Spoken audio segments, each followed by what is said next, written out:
Okay, all right.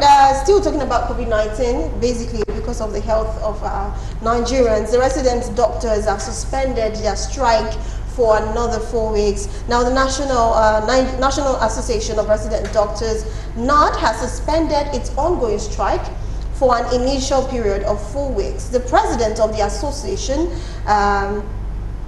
confirmed the development late night Saturday. He said that decision to end the strike was following a new agreement reached with the federal government on Saturday morning, and it was reported that the doctors commenced their indefinite strike as at April 1st after a meeting with the government delegation on March 31st, which ended in a deadlock. Now, this strike, which entered the ninth day on Saturday, crippled activities in the tertiary hospitals across the country and left many patients and their relatives stranded. You know, we talked about this last week, Chief Godin. We talked about this, where you actually said that the strike should probably hold, you know, so that people can be attended to, and, you know, we can move on. So what do you have to say about this? Well, I think it's a very good breakthrough, and I think the president of NMA should be given a pat on the back for actually giving the government the opportunity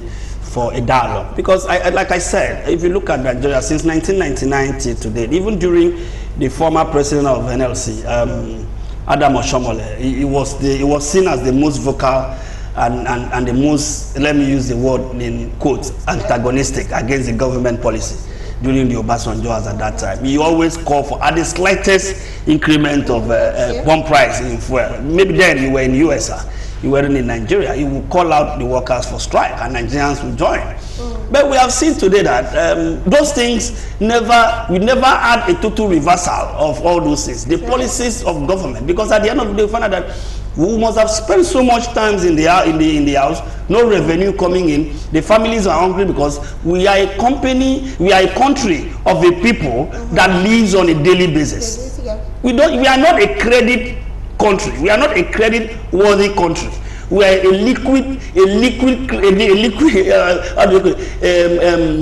how do we call it in finance? We are a country that lives from daily income, from daily income. So every stoppage, every disruption in the flow of the economy affects thousands and millions of Nigerians. Do you understand? But in the US, people could go for, that's why people are not complaining. People are not saying they should call off the lockdown in the UK, because their government has already made appropriate arrangement, and their credit card is preloaded. So they are not using cash. It's not a heavy cash economy. There is nothing we have ever achieved with strike in this country. And I think strike has always been a weapon for very few to benefit from. They will go on strike, they will go on a negotiation table. At the end of the day, something will be slipped under the table. They will take and they will come and give us press conferences, and everybody will go back to work. I am not saying strike shouldn't be, but our system is not that can really make strike effective. Because who are we looking up to? It's not we don't have a structure where we can simply tell the leaders of the Labour Congress we don't want to do it. The moment the leader says go back to work, we really have an option. Do you understand? So I feel that it's the best it's the best thing to have happened to the health industry in Nigeria, for the doctors to come back to work. Like I said on that day, a gentleman that sat down here with me on that day said they should embark on strike, and I said no. I know the strike is good for you to press home your demand. It's very good. However, you have to look at your role in the society. Is very critical.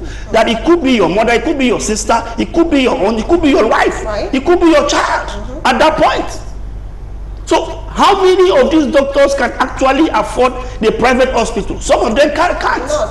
So why don't you, while working, you negotiate and get out the best? In fact, Nigerians could actually queue behind you while you are working and ask government to attend to your needs. So it's the welcome development, is the best news that I woke up on Sunday morning and I listened to. And when I get to the church on Sunday morning, I thank God for it.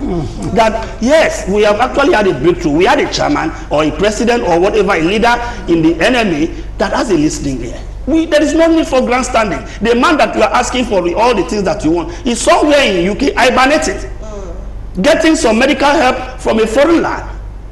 So what are you striking against us? Are you striking against the president that's supposed to be in Asoro, and you are not going to treat him? You are not going to treat him? You know, on that part where you said President Buhari traveled to, his media aide actually responded to a lot of these critics and, protests, and a lot of people, even especially the people protesting in the other side, that's in the UK. So she was like, no matter what you do, he will still be where he is, because she was coming up with this, there's a relationship between a personal doctor and his patients, which of course he has to be attended to, and he's always granted a particular attention, medical attention, and now he feels that this is the right time for him to be attended to. So no matter what everybody says, he has to be attended to. But is that not a glaring case of arrogance of power? You were elected to lead a people, supposedly in a democracy. And I remember Buhari saying during the campaign, I'm not a special person. I am a Nigerian. So if Nigerians elect me, why would I leave Nigeria and travel overseas for medical treatment? He said that. So it's a breach on his electoral promise, one. Secondly, why would you have your personal physician overseas? That's insensitivity. That's unpatriotic. So, and the press secretary was talking about, irrespective of what you do, it makes no sense. It makes no difference. The kind of people we elect to lead us in this country, we should be very careful in future, And the point of what's made is that strikes have repeatedly failed in Nigeria because, one, Nigerians are poor, two, Nigerians are corrupt. Strikes is a powerful, a potent tool in a democracy, should be. But because people are poor, the labor unions themselves are very broke. In some countries of the world, the labor unions have money. They have collected this money over the years, and it's been accounted for. So when there are strikes, they have some financial base from which they can give their members some stipend to sustain them during the strike. In Nigeria, we don't have that.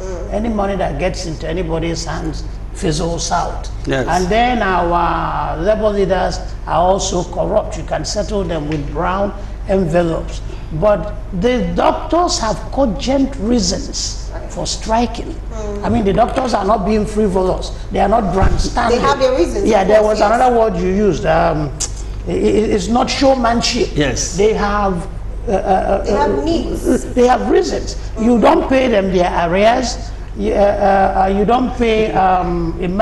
There's a word for it. Yes. COVID emergency funds. There's so much, so many things. I don't think there is any strike in this country that don't have a reason. Every strike has a reason, but some reasons are irrelevant. Some reasons are pertinent. In this case, their reasons are very pertinent. And for us to just say you shouldn't strike because people will die, I think there can be no peace without war, according to Mao Zedong. So if you don't punch the government, punch them real hard, they will not listen to you. Frederick Douglass said that power concedes nothing without a demand.